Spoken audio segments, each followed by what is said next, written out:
righty, welcome everybody to this special edition of Brownsville Tech Live. And in the house tonight, we've got Susan Ruvalcaba, who is running for the City Commission at large. A, right? A? I believe it's That A. is correct. All righty, Susan, welcome.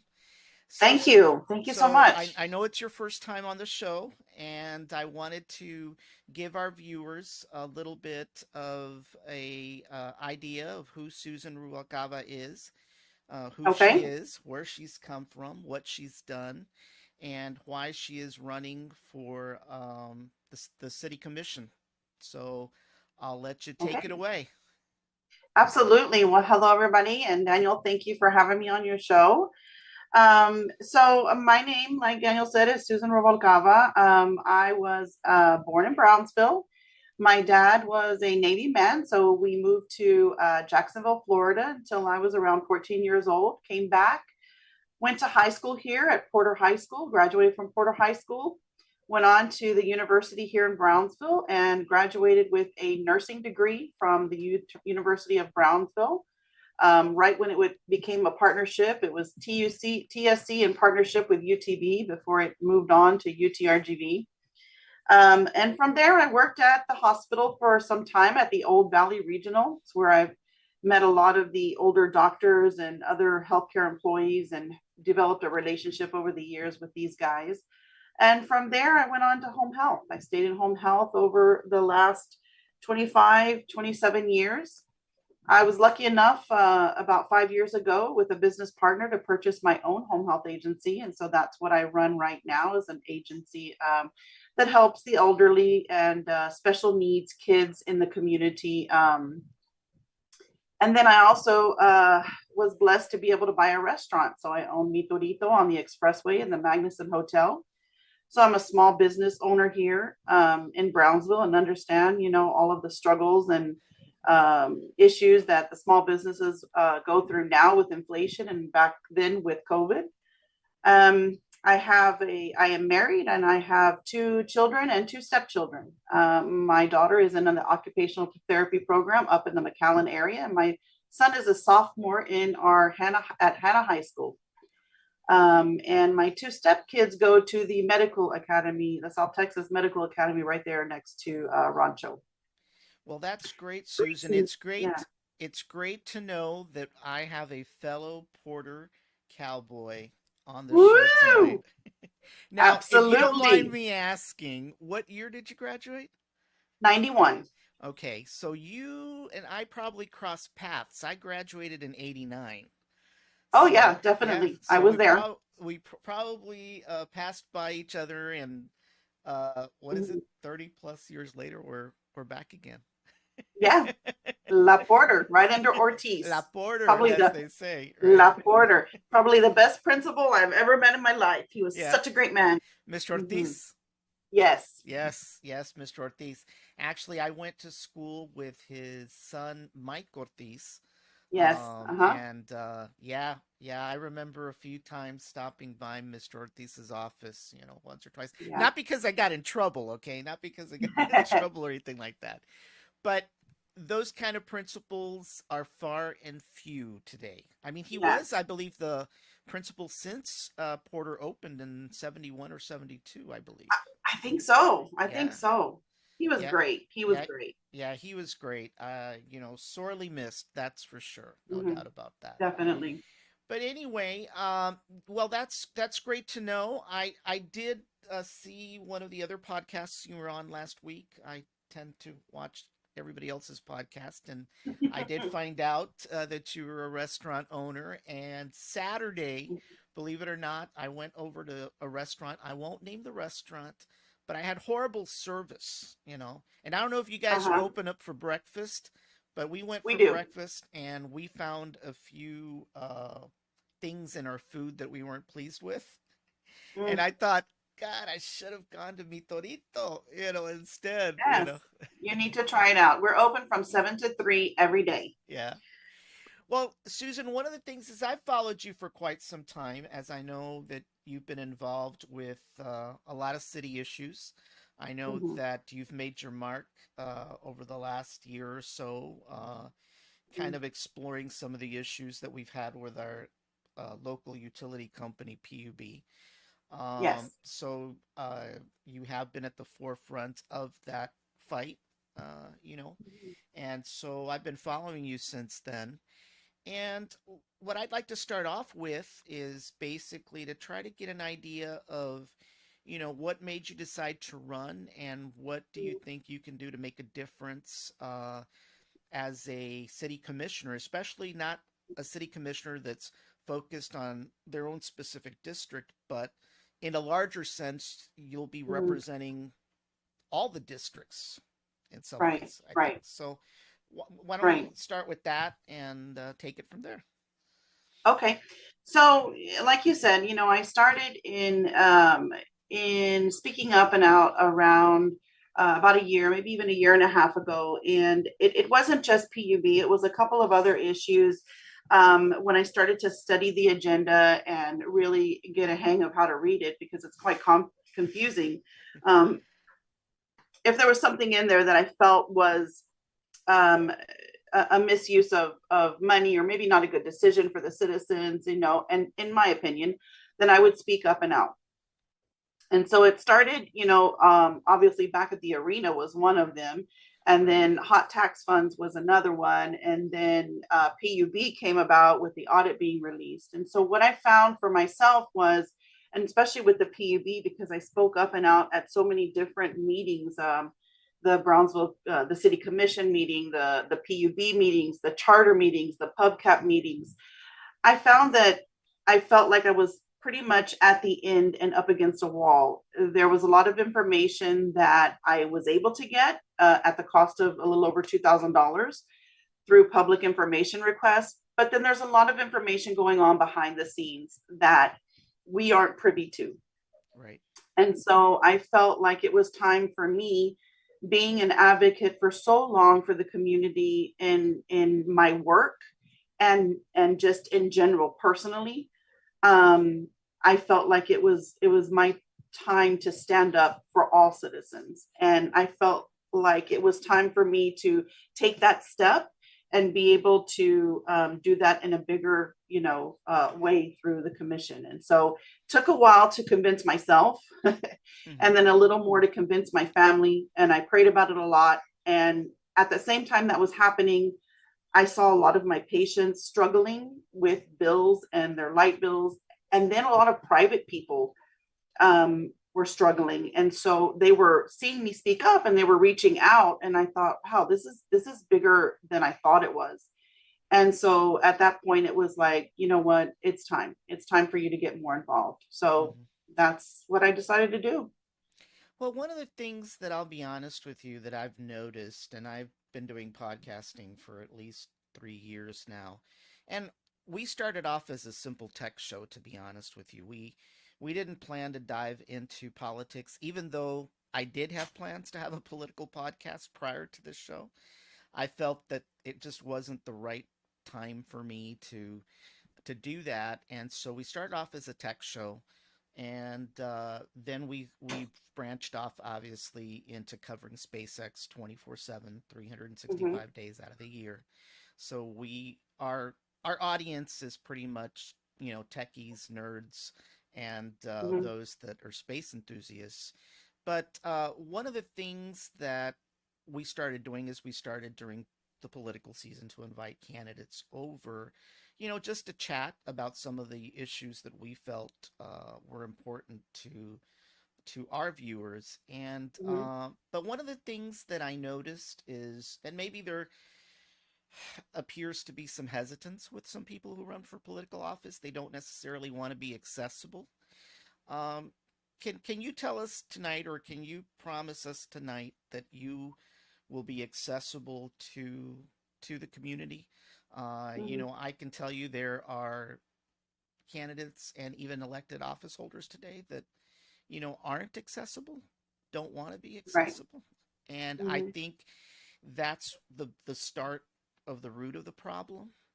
When mm-hmm. you think you don't have to be accessible, or worse, not accountable. You know. Right. Yeah, absolutely. So I've gotten this question already before, and it was kind of a two-part question. And one of it was, well, I mean, you seem like a very busy woman. You have, a family, you have two businesses. How are you going to find time to do this? I have over the years always been in a leadership role, even when I didn't have my own businesses. And so I am make sure that I train my staff very adequately. Yeah. So I have already been doing that throughout the years. So I can easily step out whenever I need to, or be on the phone whenever I need to fulfill the commission responsibilities. Accessibility, that's easy for me too. I've been on call 24/7 since the beginning of time, Mhm. right? As a leader, as an administrator, especially of a home health agency throughout, and then my own, being the owner and an administrator, right? The director of nursing and all of that. If there's a patient issue, whether it's at 2 in the morning, 6 a.m., or 7 at night, they're going to call me. Right. And so that's already been my MO for the past 27 years. I've been on call and accessible 24/7 to my staff.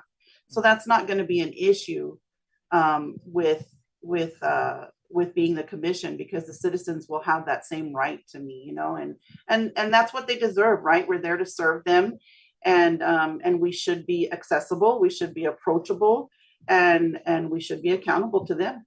Right. Right. Yeah, that's a very important thing. Like I said, most everybody that I've invited, has agreed, to appear in one fashion or form. But there's been one Mhm, or two that, for whatever reason, we've seen that they either don't feel entitled, they need to visit with citizens or be accountable mhm. to citizens.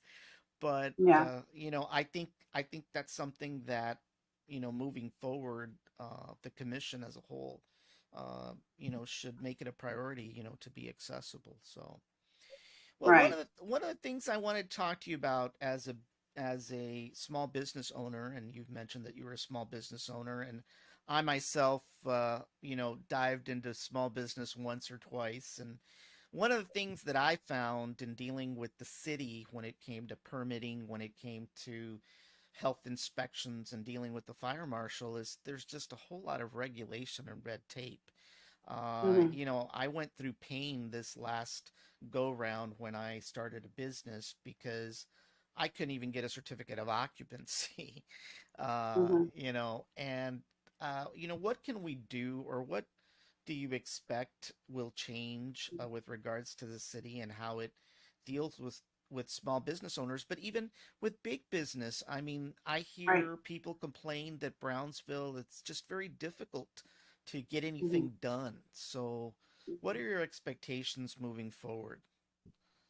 Yeah, that's been a topic of a lot of the citizens that I spoke with during this campaign, and I have found out through that they have purchased software to attempt and hopefully successfully streamline the process. Hmm. I think the other steps that we need to, of course, that's going to make everything digital and able to be able to do everything online and have your list there, and not this back and forth physically to the office, right? Or to the different offices that you have to get your permits and your inspections from.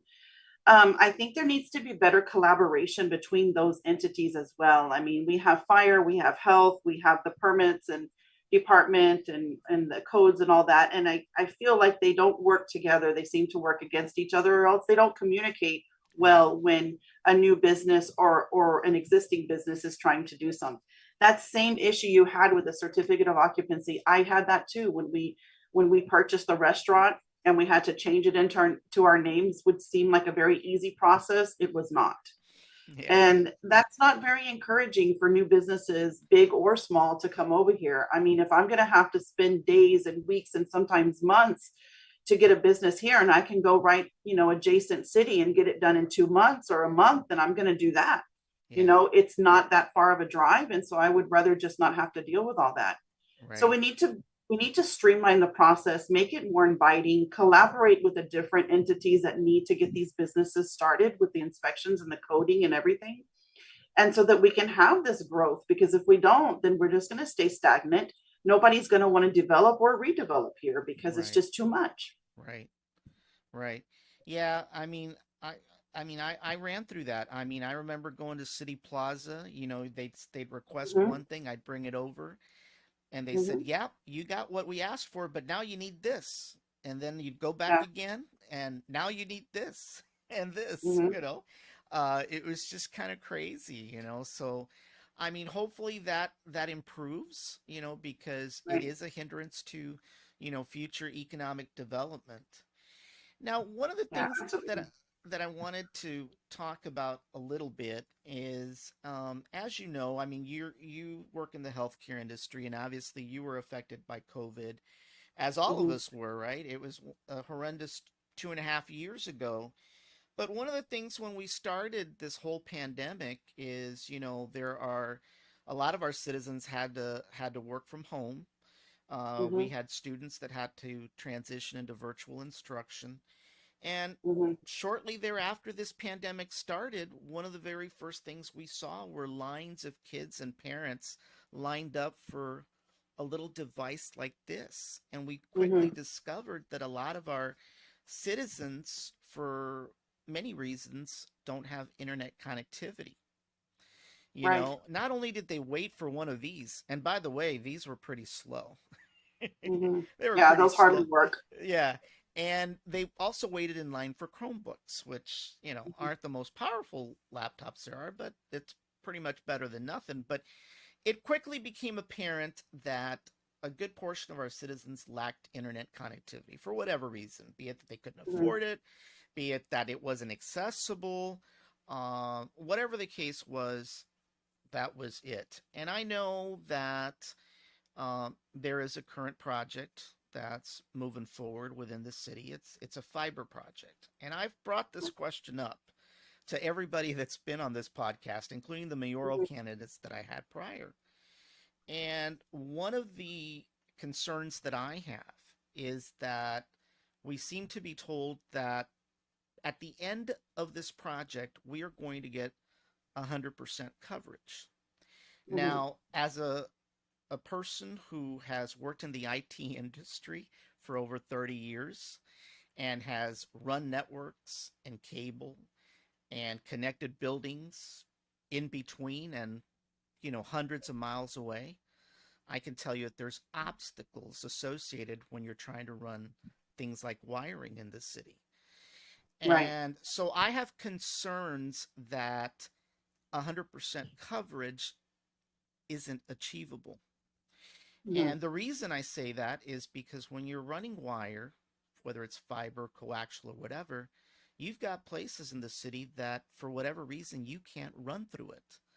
Right. And so I have concerns with that, especially uh, if we're touting a project and we're spending millions of federal dollars associated to this project. Mhm. If we're going to get 100% coverage, that's what is expected. The Mhm. last thing that we want to see is another Tenasca fiasco, but this time it's associated to the fiber project. Right. And the other thing that I have yet to see, maybe you've seen it, um, is where is the phase out plan? Who gets it first, second, and third?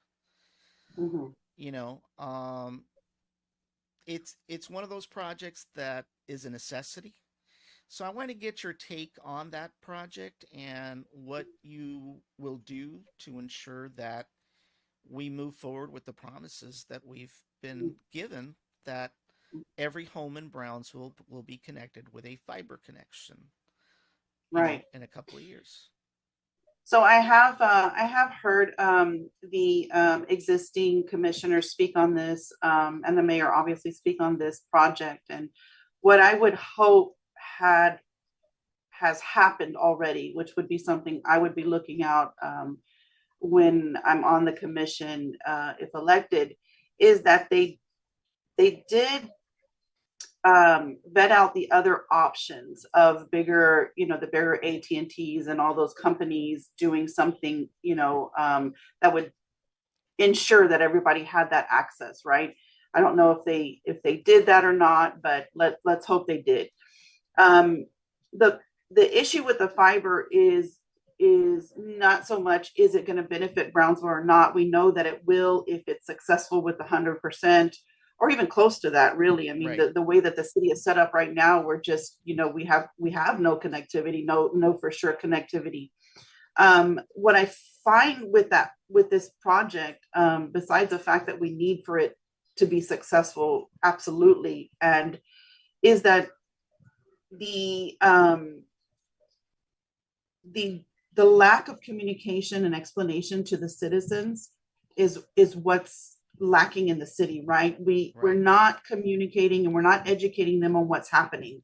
Right. And if they all knew that we're looking at this awesome internet, we're not going to have these problems again. We obviously COVID was a curveball for everybody. We Right. found the problems within the city. This is a major problem, not just for personal. This is for Right. businesses, future big businesses, even our emergency systems. Our EMS, our fire. We have a station right now in North Brownsville in Rancho that we're have a bargaining agreement with in there, and they don't even have a phone line, Oh my gosh. and that's because of the areas, and so that fiber should be able to help them whenever it's finished. But we're talking about who knows how long down the road. Right.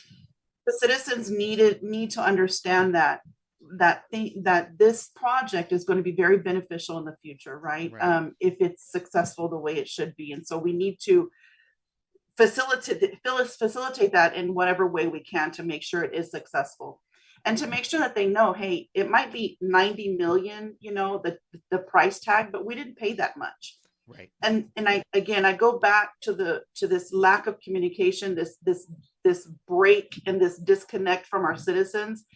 They needed to know this information before it happens so that they don't feel so negative about it. Right. Well, um, that's I one of the do things. Go ahead. Sorry. I'm sorry. I No. do think it's going to be a great thing for Brownsville. I will definitely push for it to be successful, as they have said. It's already in the process, so it's not like something whoever's elected now can go back and redo. We're Right. going to have to take whatever has been approved and make sure that those promises that we made to the citizens come through in whatever way. Right. And one of the things that I mentioned in the last podcast when I had another candidate on is, quite honestly, I don't know where you live, but over here where I live in the northern part of town, we've already got high-speed internet connectivity. Hmm. If Hmm. I had a choice of who should get it first, it should be the folks over there in the southmost area. Some of those areas Absolutely. that been needing the connectivity. I mean, I'm from southmost. I remember a time when Hmm. getting DSL from AT&T was a challenge, Right. Hmm. and speaking with some of those folks down there, it's still a challenge even It so is. many years later. So, you know, I'll take the fiber if they install it here. Don't get me wrong. I'll take it, especially if they say it's going to be $40 a month. But, Uh-huh. you know, I don't need it right now because I have it. You know, uh, Trey Mendez doesn't need it because he probably has it. But the Hmm. folks down in Southmost don't. Hmm. And so Absolutely. and so I think that the people that need it the most first should be the ones. It shouldn't be the plush neighborhoods. It shouldn't be Right. the well-to-dos because they already have it. I had Mr. Eddie Trevino in a podcast. I think it was last year, specifically to talk about internet connectivity. And one of the things that I mentioned to him, because they were doing this internet survey. I guess they were also trying to tap for some federal dollars. And one of the things that I mentioned to Mr. Trevino at the time was that because I posed the same possibility that there will be areas for whatever reason we can't get fiber or any type. Should we consider other alternatives such as Right. Starlink or Hmm. 5G? There will be Hmm. areas. So I think that fiber's great, and hopefully it'll cover the majority of the city. The majority of the city. What are we going to do with the remaining gap? And I think that moving forward, we need to look at other alternatives and technology Hmm. to cover that gap because at the end of the day, we want everybody covered. You know. be it Absolutely. fiber, cable. Mhm, I mean, we should even go back, in my opinion, go back to Spectrum and AT&T and T, mhm, and mhm. tell them, "Hey guys, we've got this possibility that we're going to have a gap. What can you do, if anything, to fulfill that gap at a reasonable cost?" You know. Right. Yeah, And that would be the proactive thing to do, right? Which is what we should be doing as a city. right, And that's definitely, like I had spoken, hopefully they have already reached out. And if they haven't, then that is something we need to do, right?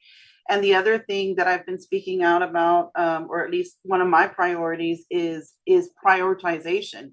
And that goes back to what you're saying. If we have the families in Southmost that are struggling right now and us over here on the north side are not, then that is where it should start. right, And that goes with anything in the city, and that goes with roads, and that goes with potholes and speed bumps and lights and all those things. I mean, we have to start prioritizing who needs it the most, right, not who's yelling louder, right? right. Because these people, and especially in the southmost area, or even just the middle class working people, we don't have that time to go out and speak up at the meetings like other people do. And then our most of our southmost population is the for me, I know because I do home health. It's our elderly. They lived there for many, many years. They've been deprived of these services for so many years, or poor services for so many Right. years. And they're not going to come over here to the commission meeting downtown and speak up and out about that kind of stuff. So we as leaders are supposed to know this. We are supposed to know what district and what roads and what areas need the attention more than others, and give it to them. Right. Don't give it to the others that don't need it but are yelling a little bit louder. You're always supposed to care for the needy and the fragile and the less fortunate first. Right. And we're just not doing that as a city right now. Yeah, I mean, especially during the pandemic, I can tell you that, Mhm, I had an aunt who was wheelchair bound, and, for a while there, during the pandemic, nobody was taking appointments. It was all telemedicine, but she didn't mhm. have basic connectivity, Right, so there was no way she could do those telemedicine right. appointments, without Right. that. So we were going out with our nurses with our phones and doing the FaceTimes for the physicians for those kind of patients because they couldn't call in. They didn't know how to use FaceTime. They had no clue how to get a hold of the doctor via, cell service or anything, or iPads, or they don't even have iPads. Yeah. ¿Qué es eso? Pues yo no tengo. I mean, every day. So we would just take the time. We would go over there. We would call the doctor. We'd FaceTime with our own personal phones because they needed the service. Right. Right. Is there anything, you being in the healthcare arena, is there anything we could have done differently during COVID as a city, maybe even as the county? I mean, I remember, the lines at the sports park waiting for, vaccines and testing. I mean, there was all kinds of rumors that the uppity ups and the elites were a given priority. I mean, I don't know whether that's true or not. I have nothing to base it on, but I heard those things. I mean, what do you think we could have done differently? I mean, God forbid that we never have another pandemic again. I mean, none of us want that. But obviously things could have been different. And have you given it any thought about, not just only from a vaccine distribution or a testing process, but just information in general, could we have done a better job locally? Uh, um, Me personally, in my opinion, there was too much fear instilled in the public, and that created chaos. mhm, In the very beginning, when all of this came out, and at the start, when the vaccine started to be released, the Cameron County Health Department did an excellent job in prioritizing the healthcare industry first for the vaccines. And I compliment them because they were very organized and they were very good about it. The rumors, of course, about the some of the higher ups getting their little vouchers or whatever and handing them out to the families. I only heard that rumor. I didn't actually see it with my own eyes. I would hope that selfishness wouldn't have happened, isn't happening. but I think there was a couple of things lacking. I think there were, first of all, the fear was instilled. The people were very freaking out, and that put a very heavy burden on the emergency personnel and people like us that were going into the home. So we had patients so afraid for us to go in, even though we had our complete garb on. They were so afraid for us to go in that they refused the care, and that made them worse, right? And they were just so scared by the news and by the local and by, this being closed and that being closed. I think we need to do a better job in keeping things calm rather than, oh my God, there's a pandemic. Everybody needs to get out and do this and stay home and don't move and no family members and everybody wear 3 masks. It's the approach, right? And then I think we lacked a lot of quarantine stations for our healthcare personnel. Hmm. I think that for me personally, I think that the dome should have been opened up to our healthcare professionals that didn't want to go home or couldn't go home to their families because they're dealing with these these illnesses and these infections every day. I think we should have had a little more respect for them, especially like EMS, fire. I mean, they were having to go in. It was a real hard process for them. They had to spray down before, they had to, put everything on, spray up, and then go in, do their care, transfer clients. They had to spray the whole truck down, spray themselves down. I mean, it was a struggle for them, and they were Hmm. there day in and day out doing it. But yet we didn't give them an area to quarantine. Right. And so, or just stay apart from their family during that really difficult time. So those are some of the things that I feel like we should look for in the future, and making sure we take care of our healthcare and making sure that we keep the citizens calm and collected during any type of, God forbid, if it happens again. We need to keep that calm and collected approach with them. Yeah, one of the things, I don't know which podcast I saw. I don't know if it was Manny's podcast or Captain Bob's podcast. I watch so many of them, it's not even funny. But there was a mention, and I don't know who mentioned it, that we had a shortage of ambulances in the city. Is that true? Um, we have a shortage of ambulances overall anyway. Uh-huh. So I can only imagine that was probably triple the amount of calls that they were getting. Right. Um, and again, like I say, because people were so afraid, if they came out positive for COVID, they immediately thought they were going to be on a respirator. I Right. mean, they went from 0 to 60 in 2 seconds. It was Right. it was horrible at that time. They were Right. so deathly afraid, Yeah. and that put a huge burden on EMS. And Hmm. so if we are already understaffed and under equipped, you can only imagine what they were going through. Do you know how many and I don't even know if we want to call them fire stations because I know the EMS currently is within the fire stations. Uh, for a city of our size, I don't even know how many we have, but you Mhm. said that we're understaffed. Do you know what that number would be to adequately Like what which yeah. right now, I think right now they're the most important thing that they're lacking is they're not expanding with the population. Hmm. So if you look at the north side of Brownsville, the last facility that was built was the one at Valley Regional. That was 20 years ago. Right. So if you look at the way the population has grown in the last 20 years, I mean, we're hitting to almost 200,000. I mean, I think the last census was like 187. Hmm. By now we're probably hitting 200. That's just by census. That's not by actual people that are here, right? So if you calculate the time that an ambulance has to take to get from Alton Glore all the way to, let's say, Veterans High School, or let's say Villa de los Pinos, Hmm. in those areas, they're way out of compliance on their time response time. Yeah, they're Not by too their far. fault. Yeah. Yeah, not by their fault, but there's no way for them to get over there in a decent time frame. So we obviously need some sort of North Brownsville facility. The Rancho is only just an agreement. The fire doesn't stay there. So we need to fix that, either maybe have a partnership with Rancho and fix that, place up so that it can be a permanent location, or make our own. Right. Um, What's your I take what's your I'm sorry. take on what's your take on uh contracting out with private companies? I know there's been attempts in the past. Stuff. So, sometimes Um, embarrassingly, but yeah, what's your you know take? what? I wouldn't have a problem with contracting privately, specifically, or at least prioritizing the non-emergency, right? Because the ambulance that we have right now, which we're already limited on staff and equipment and units and all of that, they do a lot of non-emergency transfers. Right.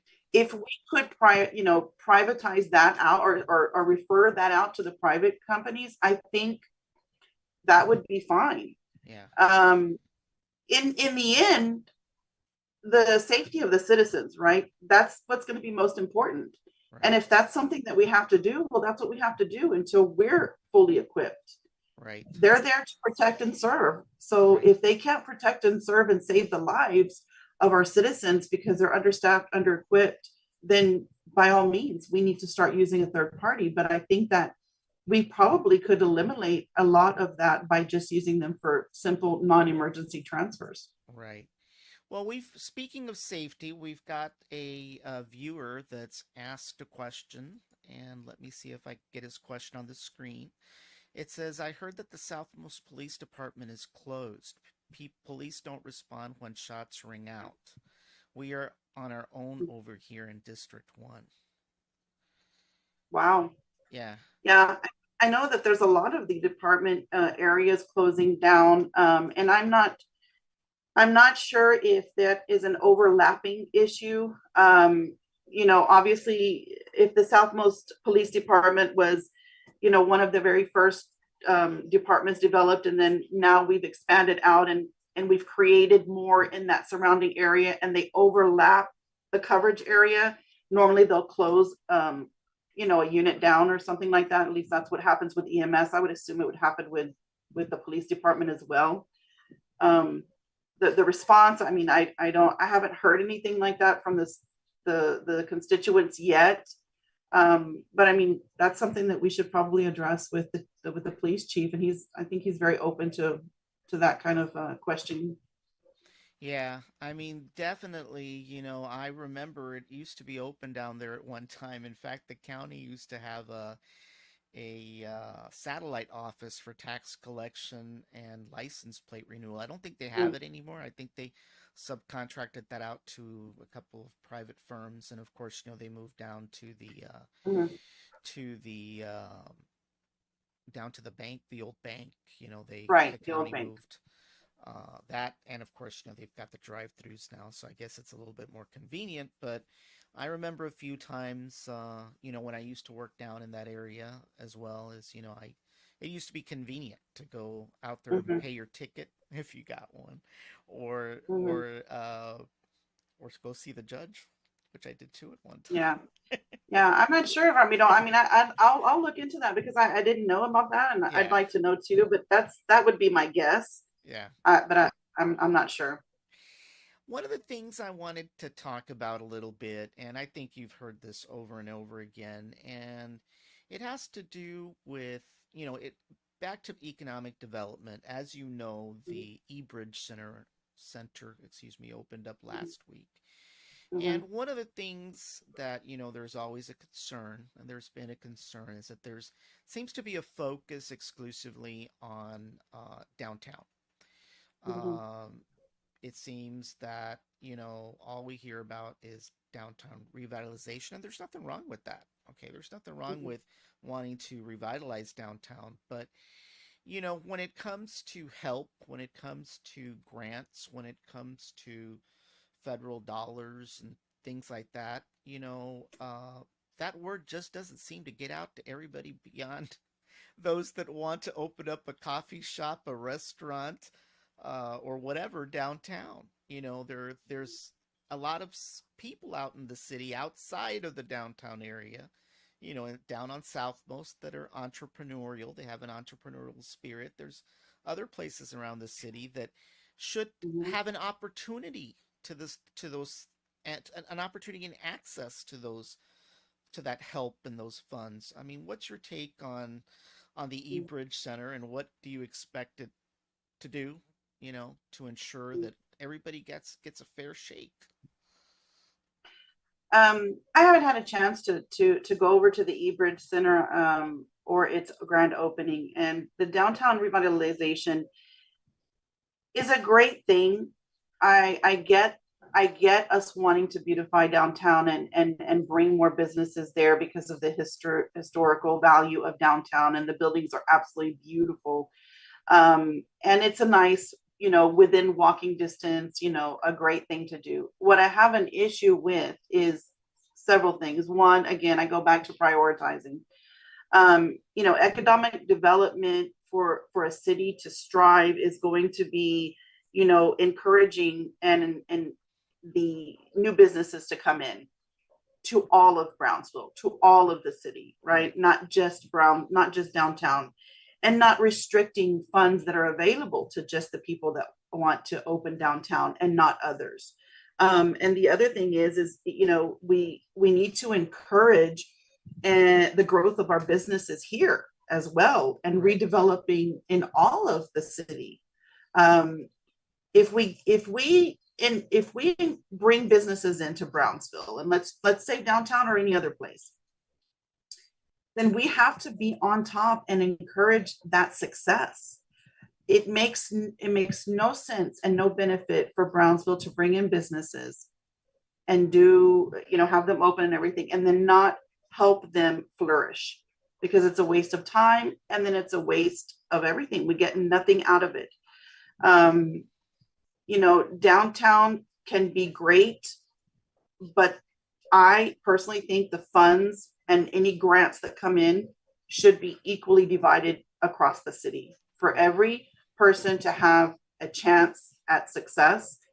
Um, we have a lot of smart young people graduating here from the university now. It's expanded, TSC, the university.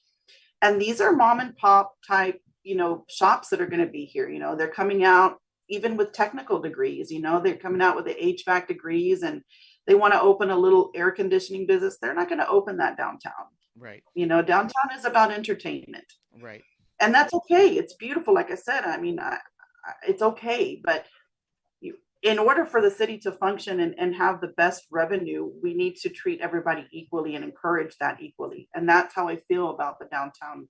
Just think it's a little on the unfair side to focus everything over there. Yeah, I mean, there just appears to be, that emphasis, that it's all about that specific area. It's Hmm. all about a certain clique having access to Right. to those funds, and it seems everybody else only finds out about it after somebody's hand gets caught in the cookie jar when they're not supposed to Right. have it there to begin Hmm. with.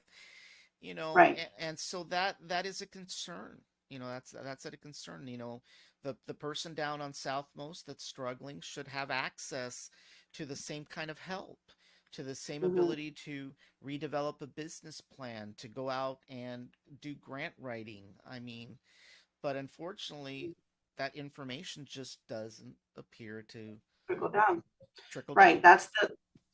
That's the gap that I'm talking about, the communication gap between what the city has and offers to its community to where it gets down to those kind of people. And then the other big thing with the downtown revitalization that I have a real problem with is the same owners of different companies getting multiple grants.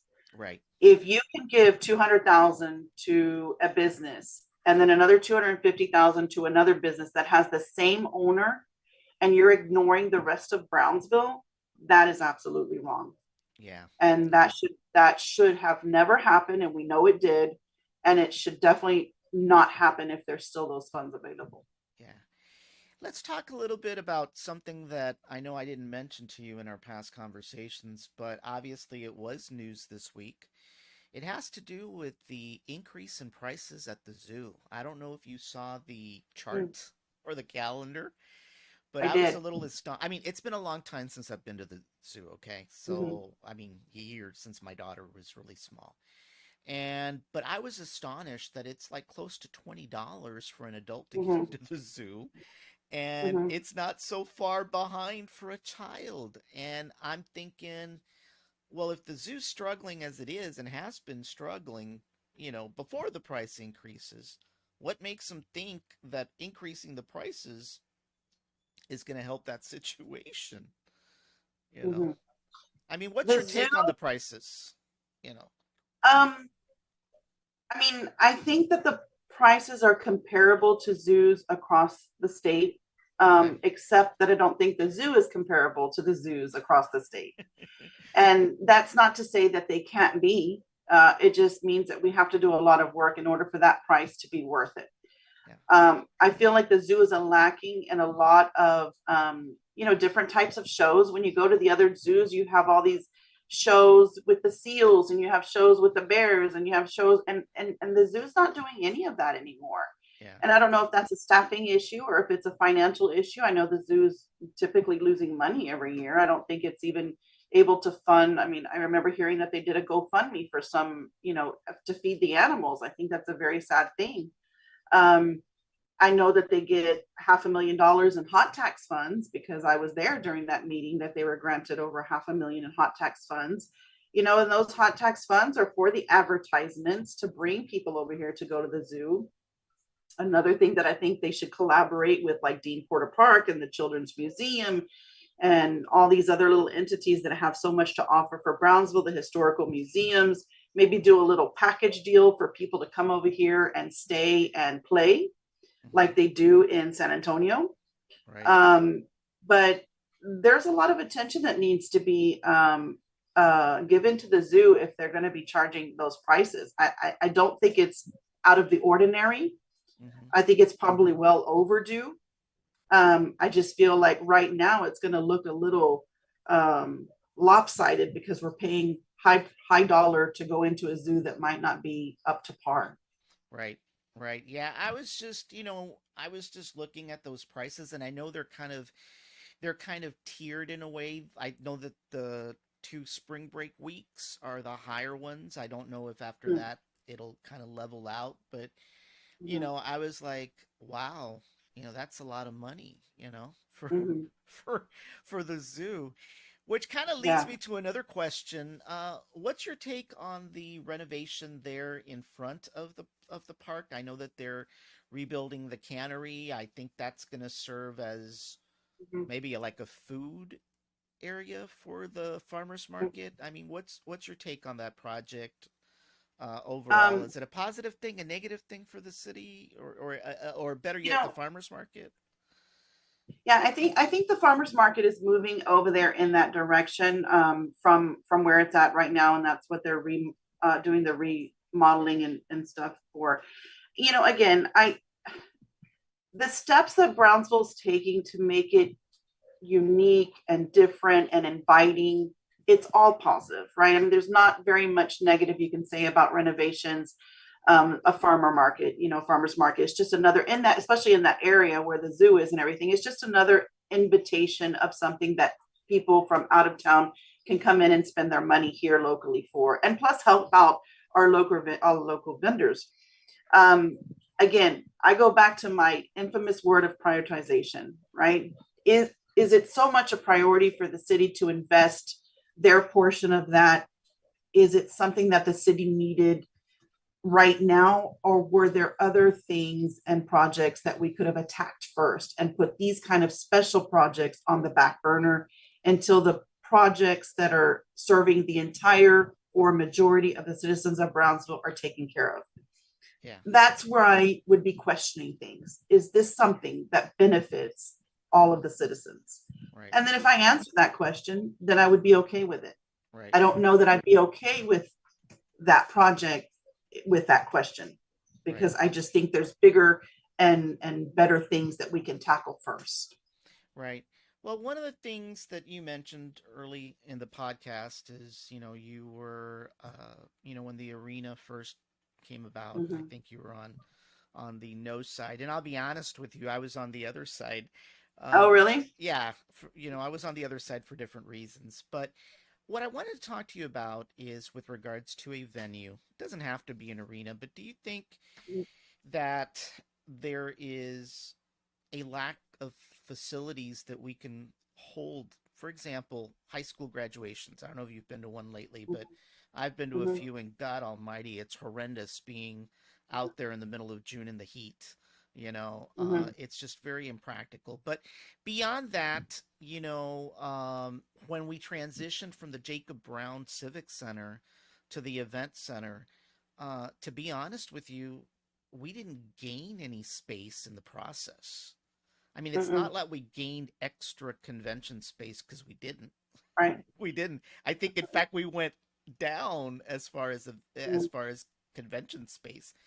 But the Hmm. problem with the event center is that it's always occupied by a quinceañera or a wedding, and rightfully so, right? Because they make money. But Right. it inhibits us from ever sporting any kind of event like a Comic Con or anything like that, because there's never an opportunity because it's always hogged up. And I've had Hmm. my wedding was down there at the event center. It was small. It was small, Hmm. you know. Yeah. Um, do you think somehow there is there should be some kind of venue where we're able to hold, things like ceremonies? I mean, the last time I think I had heard that either TSC or somebody had opted to go have their commencement ceremonies over at the Harlingen Convention Center, and of course they need it because they're in the red as it is anyway. But Hmm. do you think that at some point the city should look at the alternatives? Because honestly, we appear to have gotten, and I'm going to use this word, hopefully you don't mind, we got screwed. I mean, we got Hmm. screwed twice. We got screwed with the event center being too small, and we got screwed by the sports park in the Hmm. process. Right. I mean, so And that's what? just a couple of things, right? So, Yeah. So what's your take? I um, mean, do we need something so overall, first of all? And, you know, yeah, I mean, I agree with that. I can definitely agree that we are lacking for specifically, school graduations. And the reason that I was against the arena is because of the history of Brownsville. They've built things over and over with poor planning, like right, the event center, right, and underutilization, like the sports park. And so it's very hard to trust um, the whole arena thing. Now, if a private entity wants to build an arena and rent it to us, I mean, I'm all for it. But when the city has to, well, the county has to fork over a portion of that, and then there is a hint, a very strong hint, that the city was going to have to pitch in too. Um, it just would, for me, I felt like it was very poorly planned and definitely not presented well. right, I think we're a little behind on an arena. I can't see that, in my opinion, I can't see that they would have brought in the revenue that they needed with concerts and things like yeah, that to or to compensate for if we're going to do graduations and things like that. And that shouldn't be the primary goal for building an arena, right? It's right. just to house graduations. It shouldn't be because it's one time a year, right? Right. So, Yeah. I mean, um, it doesn't have and to be as large. I'm just right. saying that what we have now is inadequate for most of everything, including a nice wedding. Right. So maybe I would go back to some sort of multi-service building, somewhere in the sports park area. I mean, the sports park is so underutilized right now with the way it is. Or some other area, maybe another, multi-service, center Yeah. for things that we need. Yeah. But that's the reason I voted no to the arena. And it's not that the city doesn't have needs that we need to address, somehow or another. But no, I just didn't think that was the proper way to do it. Right. Right. No, I understand. I just wanted to ask you about that because, like I said, it's something that, I mean, we all know that a lot of these venues, these facilities, for the most part, don't make money. Hmm. I Harlingen is, I believe, is still in the red. McAllen, I think, McAllen. broke even just fairly recently.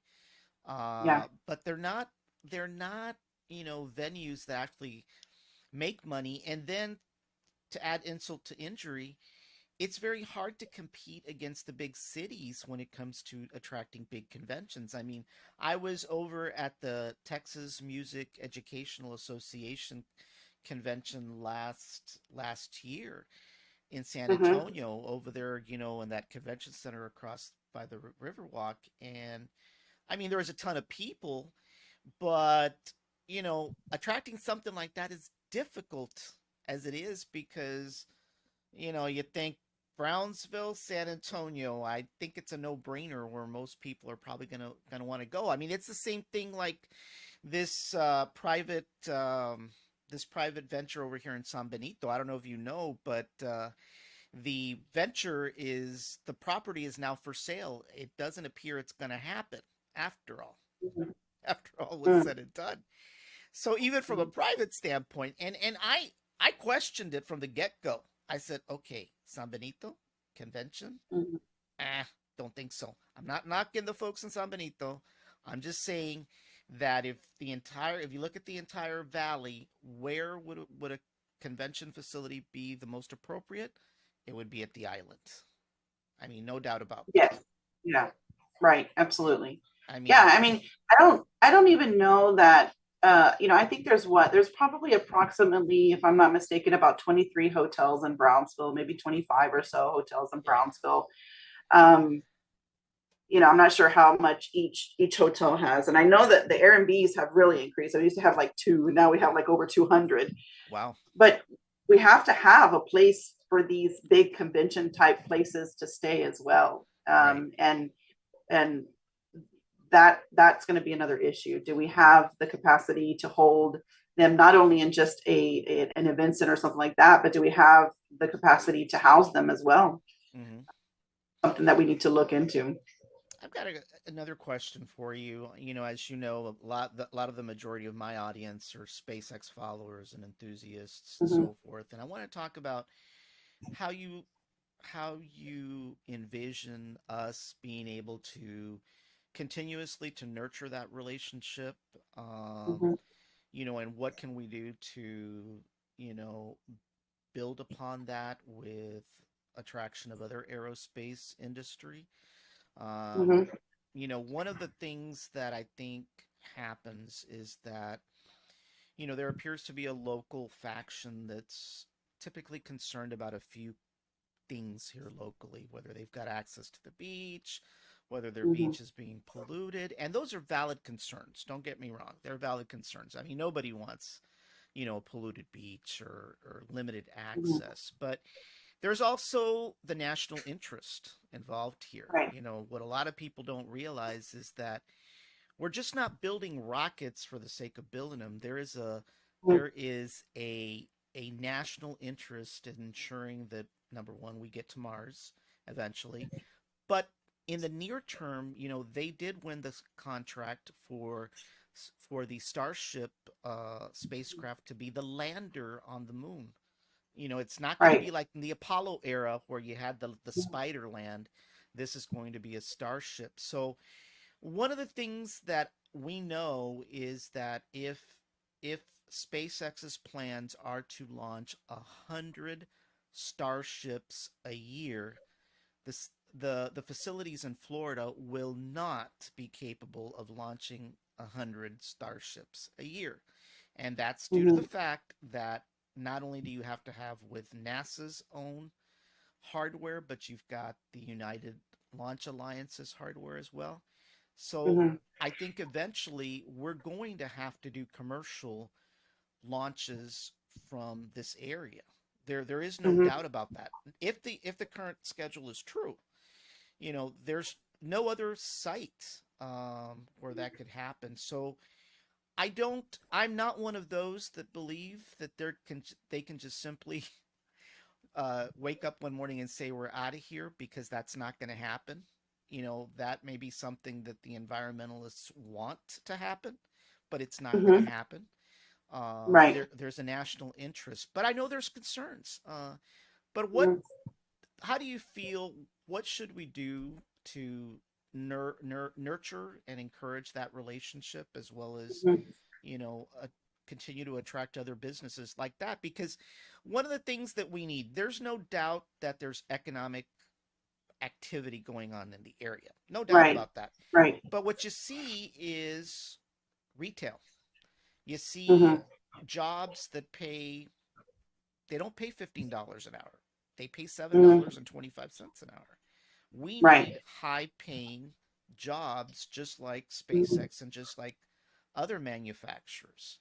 Because at Mhm. the end of the day, that's what's going to lead to a higher tax base, a, ti- Right. a higher retail base. We don't need to be a a cookie cutter copy of McAllen. You know, Right. McAllen is driven by retail and it's driven by the Mhm. Mexican shopper from Monterrey. But Mhm. in the long term, you need economic development and you need manufacturing. And we need Right. companies in the area that are going to pay the Mhm. salaries, in my opinion. Right. Right. Yeah, and we need to stop trying to compete with McAllen. Brownsville is Brownsville, and Right. I agree 100%. The best for us, we're so uniquely positioned for our economic development to be the manufacturing plants with the port and Mexico and what have you all around you, and it uses so much less of our city resources and has high paying jobs. So it's a win-win situation, right? So the industrial park that they are, working on, it needs to be like, you know, full force ahead. SpaceX, I think SpaceX is a good thing for Brownsville. I think it's a good thing in all aspects of bringing in, more people into Brownsville, relocating them, the jobs, the revenue, the interest, all of that in general. I think what my cons are regarding SpaceX is the lack of compliance to the agreements. So if Right. you come in and you agree to, close the beach once every month and, launch once every 2 months or whatever it is, and you don't do that and you kind of do what you want, then you lose trust in the citizens and then it's chaos. So that would be my first thing. If you're going to develop an agreement, then just abide by the agreement. And if that's not, if the agreement isn't working anymore, then let's go back and renegotiate that so that citizens are made aware of what's going to happen. The other thing is I do think that, our citizens have been here. They love our city. They love our beaches. They love the wildlife and they want to protect it. And they have every right to do that. So Elon, and the SpaceX and all of that, they should make it a point to work with them as well. Mm. What do we need to do in order to have both? Yeah. Have SpaceX, but also satisfy are the people that are protecting our wildlife, our beaches. They don't want to see all of the debris and all of that out there. How can we do it? I mean, Yeah. there is enough people, there is enough brains, there is enough money. Right. So if the investment is that great and the benefit is that great, well then we need to also absolutely protect everything else out there. And those citizens have valid concerns, and I think that they should be addressed. And I think that if you have somebody that presents it that way, and it's not like, oh, I'm protesting star base because of this and all of that, let's sit down and let's talk about, let's negotiate, how can we do this? This can be a benefit for both. Yeah. And it's just the approach. And Yeah. if we can do that, I mean, it's a win-win. Yeah. Well, let's talk a little bit about an offshoot of that. Obviously, the Musk Foundation, which I believe is a philanthropic foundation, Mhm. did donate some money to the city. And obviously, there's been a little bit of controversy with regards Mhm. to what those funds were used for. I know that one of the very early starts was the murals, out there that have been painted. Mhm. Personally, in my opinion, before the uproar came about with the pink one. Um, I mean, I would have questioned whether murals were the right thing to kind of focus on Mhm. the amount of money that it was. I don't think it was a whole lot of money, but it was still, in my opinion, that seemed to be the very first thing that somebody thought about. Mhm. I mean, I know that they've also gone on and did some upgrades on the city lights downtown, I believe. Yes. Yeah. And Mhm. maybe that was the more appropriate thing to have done, but Mhm. what can we do to improve that process when we get generous donors out there, be it the Musk, be it any philanthropic organization. And, we've Mhm. been pretty blessed here in Brownsville. I was talking to somebody today. I said before you had Elon Musk or even the middies, back in the 60s, you had somebody called Earl Sams, who was the business Mhm. partner of J.C. Penney, that was responsible Mhm. for a lot of the work that was done for Dean Porter Park as well as the zoo. So it's not the Right. first time that we've had rich millionaires and billionaires rain upon us with their generosity. It's been Mhm. happening for many times over, but it seems that this go around, there may have been a misprioritization when it came to how to use those monies. Mhm. I mean, what's your take? I mean, what could have we done differently? Mhm. With the murals. I would have not spent a single dime on murals first. That's my opinion. Yeah. Yeah. I don't think I would. I don't think I would have voted for that either. But if the murals were a must because of Musk, you know, then I would have rather had several of our local artists draw up a rendition of what they thought should be on that wall yeah, that was related to the city or some historical thing in Brownsville, or maybe even SpaceX, if that was where the money came from, and had the people vote on that. yeah, I don't think I would have taken it upon myself to draw pink circles on a wall. It just made no sense. And it's not to disrespect the artist or their eye, because that's them. That's the way they express their talent, right? That's specific. Everybody paints differently, everybody draws differently. I understand that. So it's no disrespect to them, but I think the overall process of that was completely wrong. I wouldn't have done it. Like you said, I wouldn't have done it. The lights, yes, maybe the sidewalks, make them pretty, maybe help out some of the facade of some of the businesses down there. right, I don't know what the stipulations were on that money and how they could spend it. And right, we're not privy to any of that right. information. But man, I could have seen a lot of different things going on rather than the walls. Well, as I told somebody the other day, I have my doubts that the richest man in the world would be so detailed as to dictate what we should be doing in downtown Brownsville. I mean, I couldn't imagine that either. I think he's got more important things to do, like trying to get his starships up and running, dealing with the Mm-hmm. folks at Twitter in San Francisco, among keeping Mm-hmm. the federal government off his back. So I seriously have my doubts that he said, "No, you have to spend it on this, and it's got to be this." Um, Right. but I definitely think that, you know, in my opinion, it just rained in, and somebody got a bright idea that we should do this, when in fact there was probably other priorities that could have been uh you Mm-hmm. know dealt with those monies. Maybe there were Right. stipulations, in general. I don't know, but I just don't think that Mr. Musk himself had his hand into dictating what that money should have been spent on. I mean, I Yeah. could be wrong, right? Yeah. And if that's a case where he didn't, then we really did a poor job in using that money. If he did have some sort of stipulations, um, because he felt at 157 he was going to call up Mayor Trey Mendez and say, this is what I want with that money, right? Make sure you do this. Then I'd like to know what they were and see what we could have done differently. But I would have liked to see a lot more historic. If the murals, like I said, were a must, then I would have loved to see historical stuff about what's Brownsville, something specific to Right. Brownsville. Yeah, I understand. I understand. There it was.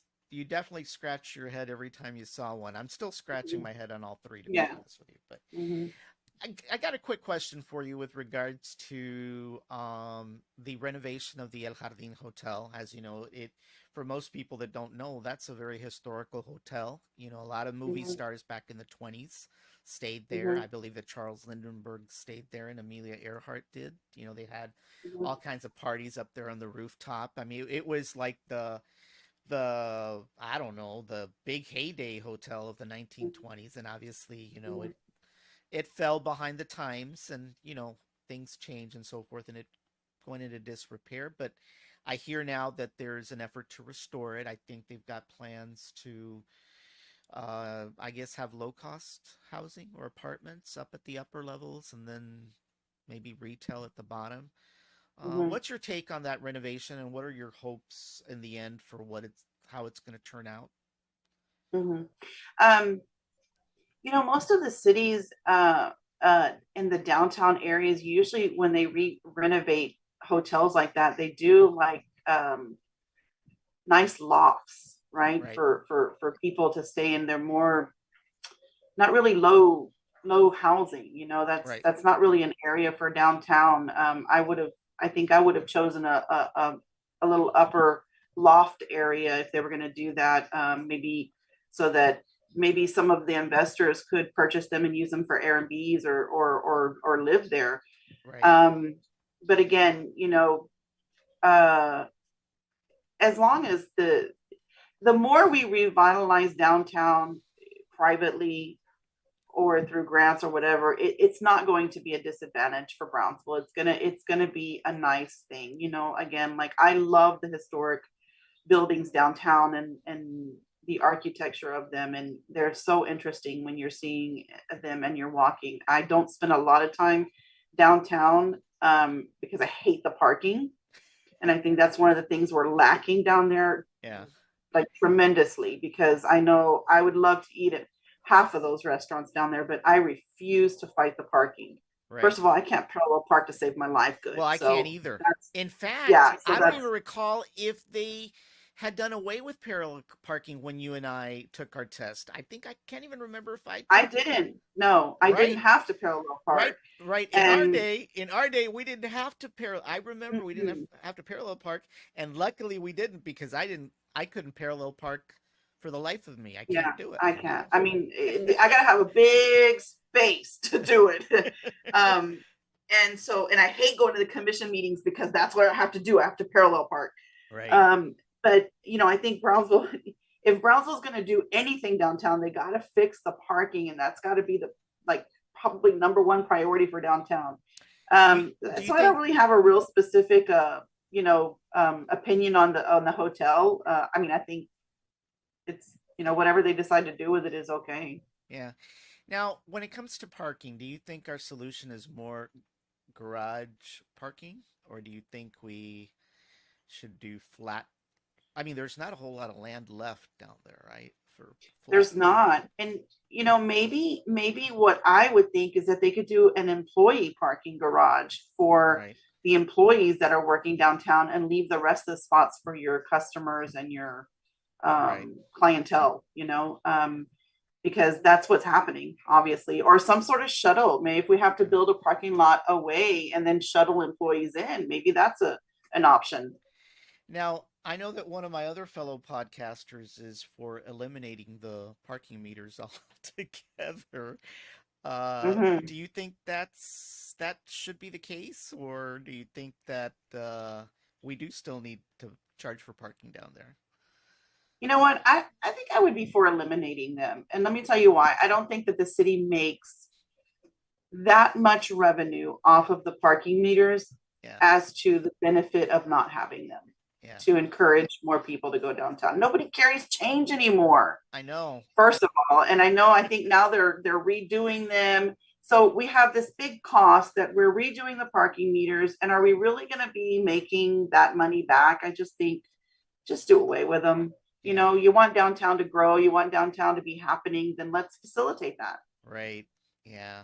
Yeah, I'm telling you, I'm always trying to scrounge for nickels and dimes and quarters, Mhm. when I've had to go down there and honestly, sometimes I've just parked and haven't paid because I can't find anything, hoping that I can get in Right. and out as quickly as Mhm. possible.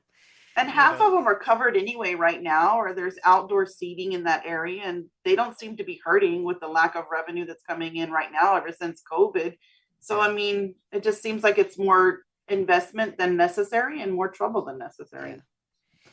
Another question that I wanted to ask you about, and I know I was asked to ask this, and I haven't had a chance to introduce it and with some of the other candidates was, I know there's a lot of emphasis with having Charo Days parades, and that whole celebration is about a week long, but I've heard a lot of veterans complain that there never seems to be an adequate veterans parade for our fellow veterans. I mean, keep in mind that a lot of the folks that have served in this country have been of Latino descent, and especially down here in the valley with Mhm. regards to that. And there just seems to not a whole lot of attention given to veterans, in honor of their service. I think once or twice we've seen a parade down on Southmost, but Mhm. beyond that, there just doesn't seem to be any sort of interest of anybody kind of having something for our veterans. You know.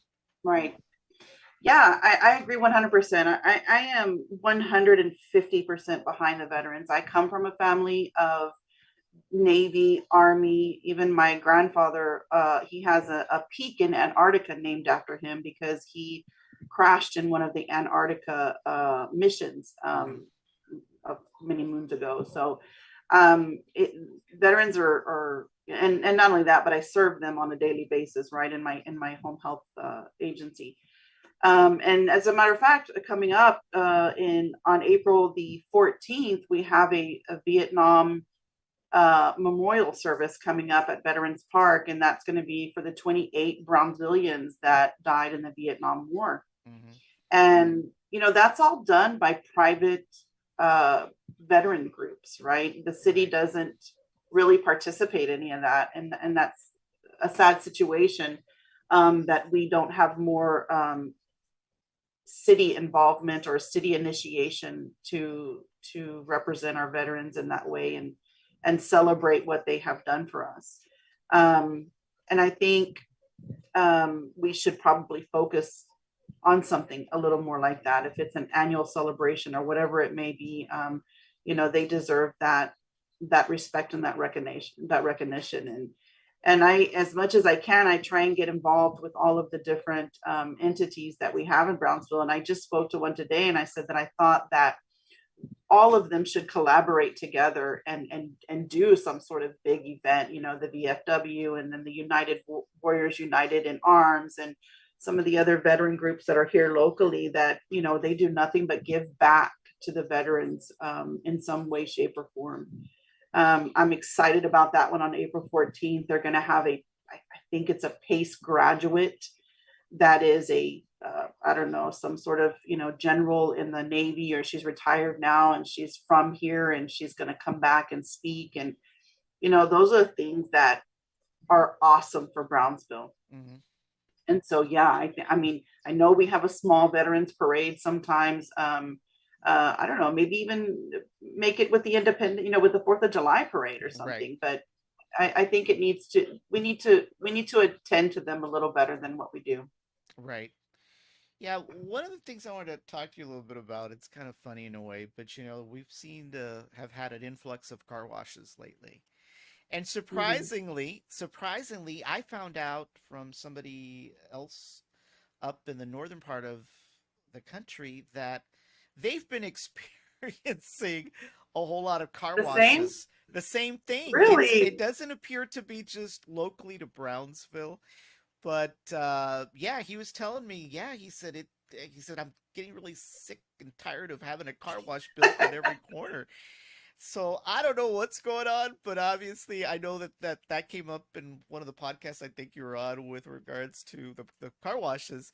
But I just wanted to mention more than anything else that it seems to be a car wash The new pandemic. business, Yeah, right? a car The wash pandemic. franchise the franchise fee must be reasonable. Well, I at one time I considered owning a franchise that's currently in the mall, and I kicked myself every day because the franchise fee at the time was very low. I could have been retired by now. I kicked myself Oh every yeah, day. yeah. But so with regards to retail, we've seen a lot of increase in retail lately. The mall seems to be building up. Of course, the company that owns them, I think Sunrise Mall is one of their flagships. They've got about two or three flagship malls.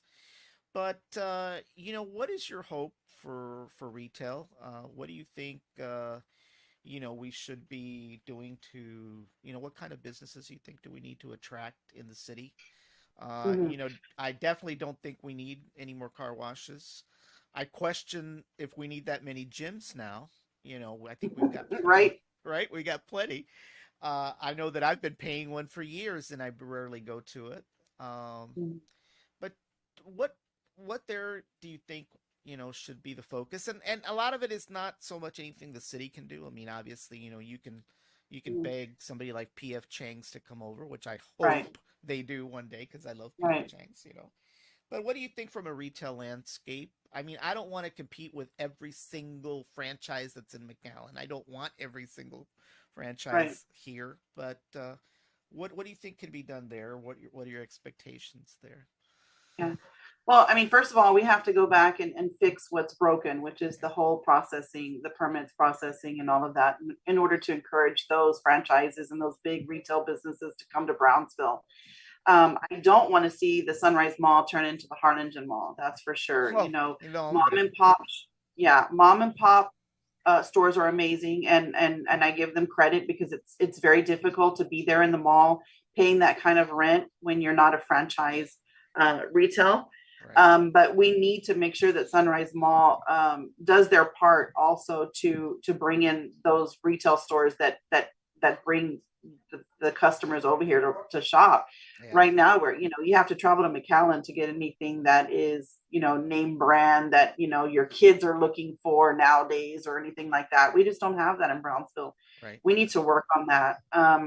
I know that I had heard some rumors about a Costco coming. I think that would be great for Brownsville if we could get another Costco. I mean, if we could get a Costco over here that, in this northern part, maybe kind of where I live in the country club or Walmart area, on 802. And then, the general, I know that we don't have any, and maybe they are going to open. I know that something's opening at El Globo, and I'm hoping it's some sort of like Oh, whole really? Whole Food store. I don't know what it is. Somebody told me an Albertsons. I'm like, I didn't make it the last time. Yeah, But a Whole Food, we don't have any type of Whole Food store. yeah, Something for we have, like you said, so many gyms and so many weight conscious people here that we don't have anything for them to shop at. right. Or we that would be something that would be interesting to have over here. Um, I know that the mayor a few months ago started some kind of oh petition yes, for a Trader Joe's. Do you think we could support a Trader Joe's down here easily? I mean, Trader Joe's is a little on the high price Yeah, side. They yeah, have great products. And again, if and this is where Nerdith and I will sit down and put our little minds together, because one of the things she said in a podcast that I read was, and you mentioned it earlier, everything is coming to the north side and right, we're forgetting about the southmost area, right? So right, what can we encourage to come to that area as well? yeah, And a Trader Joe's is not going to work in southmost. right, right, So, I mean, it's great for all of us, right, to have the business come in. I wouldn't discourage anyone from coming in, but we also have to look at these areas over here by the airport and by Southmost, and even over here on Military. They're all full of our, kind of local Lopez and, the Panadillas and all that, but we, right, we, we don't have any real retail or real stores or anything like that there. right. Um, and I think we need to kind of focus on that as well. Yeah, It may not be possible, right? Because the big and upcoming area and the more beautiful side of town and all of that, because it's gotten the attention, it's new, is over here. right, But I really would like to see something come up over there, right. And I want to talk a little bit. I know that you started off your political career, I guess, dealing with the POB fiasco and so forth. And I don't Mhm. really want to kind of go rehash the story because I think pretty much everybody's been schooled on what happened. Mhm. But I know that you've been pretty positive when it comes to uh, thinking that they're gonna um, credit Refund. refund. Mhm. You know, I want to talk. First of all, I know that you've said that you believe that they will credit Mhm. or refund us in some fashion or form. But Mhm. I and and that's good, and we hope that that happens. But moving forward, and I've asked this question to the other candidates that I've had on, is what are what are your expectations moving forward with PUB? Eventually, they are going to have to be under new leadership and new management. I don't know if the search has even started for that new leadership. But what are Mhm. your expectations moving forward when that does occur out of PUB, and what needs to be done to make the trust and the relationship between the citizens and its utility company, because after all, it is our utility company. Right. There has to be a repair of that trust. And what are your expectations once new leadership is installed of what they can Right. do to improve that? Well, I can tell you that the new leadership has already been installed. Okay. So the interim CEO, General Manager Marilyn Gilbert, was moved into the general CEO position months ago. Okay. So she has already been in that position, and that has already been a board approved position. And again, the citizens, not even, I think John Cal was on your show the other day, and I don't think he even knew that. So that just shows the lack of communication and collaboration that still continues to this day with PUB and the commission. Mm-hmm. Um, in order for that to change, they really have to abide by the charter. And the charter, there was already a charter amendment for open communication and quarterly meetings or more if required. If they don't do that, then PUB will not be held accountable and the people will not trust. Mm-hmm. They won't regain trust and they won't continue to have trust. I mean, Mm-hmm. right now they have to work very hard to regain the trust. Mm-hmm. My opinion is that that's why that $29 million will be refunded. The only way for them to even get one step forward of trust in the eyes of the citizens right now is to refund that or credit that money. Yeah. However, they feel that they can do it without going bankrupt, without interruption of efficiently serving the people and abiding by whatever bond requirements they have and crediting agency requirements that they have, they're going to have to refund that money or credit that money to the commercial businesses and to the residential citizens. And the commission and the board, PUB board, along with the executive team of PUB, have to continue with open communication, Mm-hmm. transparency, and accountability. If they do not, then this will just continue. Right. And so obviously everyone that knows me and anyone who has seen me knows that I will be that thorn in their side because I have been already for the past year or since the report was released. And I will continue to be that thorn because I think it was very unfair. And I mean, on the verge of very on the edge of criminal what happened. And I think the citizens are suffering. They suffered and they continue to suffer. And it's just absolutely wrong on every level. Yeah. Now, one of the things that one of the things about PUB is, how do you think that is every in a refund situation, would everybody get the same amount of refund across the board, or would some people get less or more? You know, Mm-hmm. I can tell you I'm the biggest hogger of electricity in the entire neighborhood according to my bill. So Yeah. Um, I mean, so so the way it's split up is there's $29 million dollars in the equity fund flat, right? We yeah, didn't get to benefit off any interest that they made, which they made quite a bit over the years. So it's $29 million dollars flat. Of that 29 million, approximately 14 million or so, maybe 13 to 14 million is commercial, and then the other is residential. right. So they will they have not specifically said if they're going to just take that 11 million, divide it by 30,000 residential and give everybody the same, or if they're going to look at the historical ratepayer. And they claim in the meetings that they have that information easily ready for them. If they need to know how much I paid over the course of the years, that they can go back and actually look at that and do their calculations to know that I'm going to get $270 back and you're going to get 320. Right. So they haven't really said concretely how they're going to do that, and that's what they're working on right now. But they do know the breakdown between the residential portion and the commercial portion at this point. Hmm. Yeah. Well, the other thing I want to just touch briefly, because I know we've gone on, woo, we've gone past what Mhm, we said we'd mhm, be on. I want to talk to you about about boards in general. I mean, I know you've dealt a lot with the PUP board, but mhm, there's other boards, obviously, and one of the viewpoints out there is that a lot of the folks that end up on these boards are typically political appointees of some sort, mhm, somebody's friend, uh, you mhm, know, and there has been some question as to the expertise, on some of mhm, those boards. I can tell you right now that I think on the PUB side, we have people that were restaurant owners and secretaries and all kinds of stuff.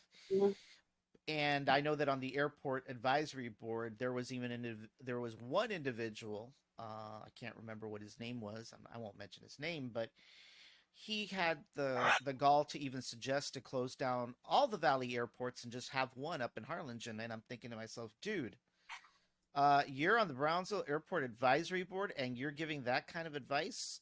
Whose mhm, team are you on? I mean, mhm. I'm not arguing his position. I'm just saying that it's questionable when these folks get put on these boards who they're truly working for and whose Right. interest. And I think, in my opinion, if you are sitting on the PUB board, you got to have somebody chairing it that has some electricity utility background. I'm not saying that everybody should have it, but you got to have somebody that's got some background, because I don't know how else they could come up with a conclusion. I mean, sure, they can attend workshops and things like that, but there's just some level of experience. I'm not nominating myself, by the way, for a technology Mhm, fiber board, mhm. but I can tell you what, I know IT. I've been there. I've run Right. cable. I've connected, locations and cities and internet, and I know what it takes. The Mhm. last thing we need is somebody on the board that doesn't know anything about connectivity, you know? Right. Right. Yeah, so the boards and committees is a big problem. First of all, there's way too many of them that aren't serving any purpose for the citizens or the city of Brownsville. Right. And I can tell you that because I've heard that people have been elected or appointed to certain boards and they haven't been called in 2 years to have a meeting. Yeah. So if they're not doing anything with the board, then why have it? That's the first thing. So we need to go up and clean. We need to go in and clean them up and find out which ones are actually functioning and not, and which ones actually have some sort of benefit and can contribute to Brownsville. That's first. Right. Second, absolutely. I think that the application and the appointment of people to the boards needs to be specific to their qualifications. Right. Each board should be a legitimate board that has specific goals for the city.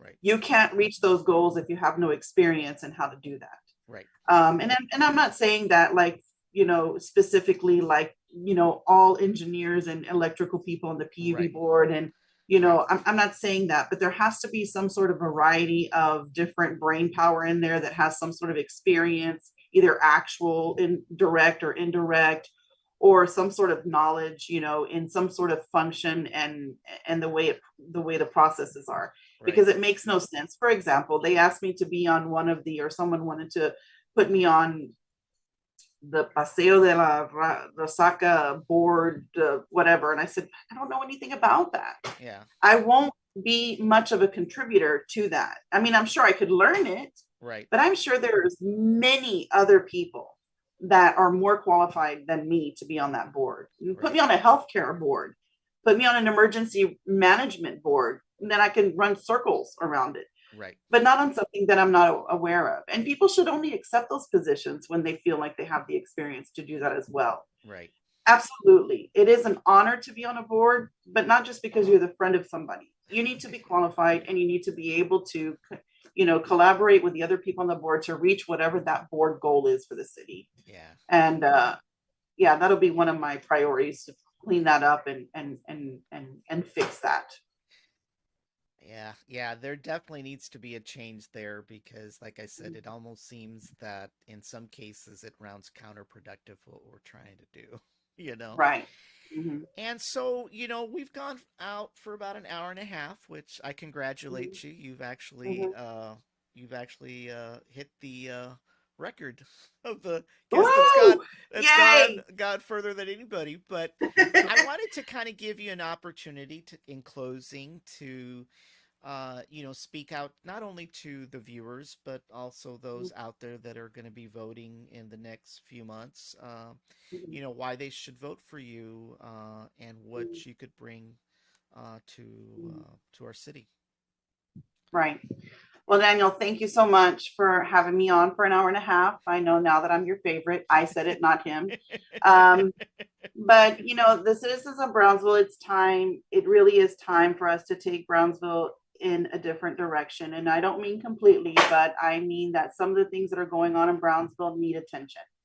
And obviously, the obvious ones like PUB and the boards and things like that we spoke about, the redundant things like transparency and accountability and all of that comes around every election year. But you need someone that is going to be able to stand up for you. And that's where I feel I step in. I've already been doing it for the past, several years, here, in the meetings, and then throughout my life, just standing up for patients and their needs through, if it's getting insurances to approve their care or whatever it is. I've always been the person that will put on the boxing gloves and fight for you. And so that's what I want to do for the citizens of Brownsville. I don't intimidate easy. I don't back down easy. And when I feel that it's right and I know that it's right, I'm not going to stop.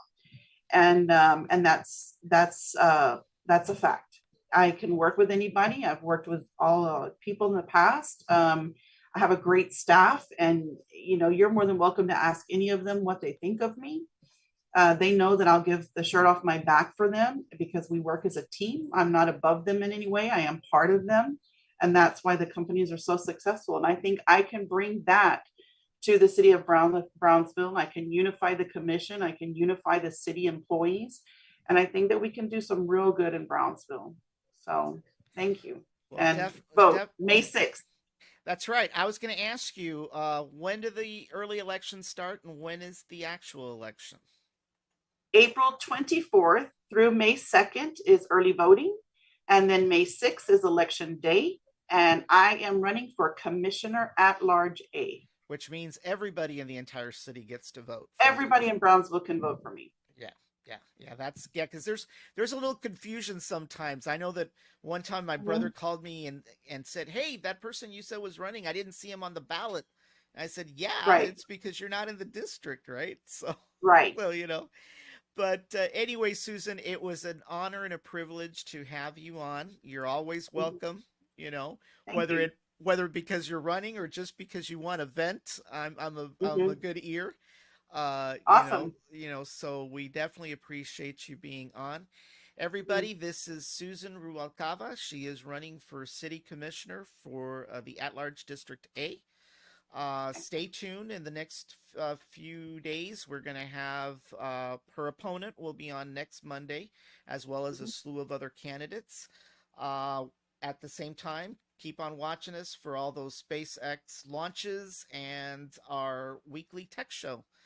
And soon we'll be relaunching our baseball show coming up again, just like we did last year. Go Astros.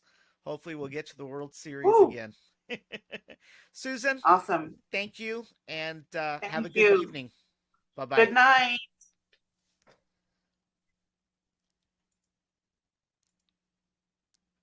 Give me a second while I shut the cameras down.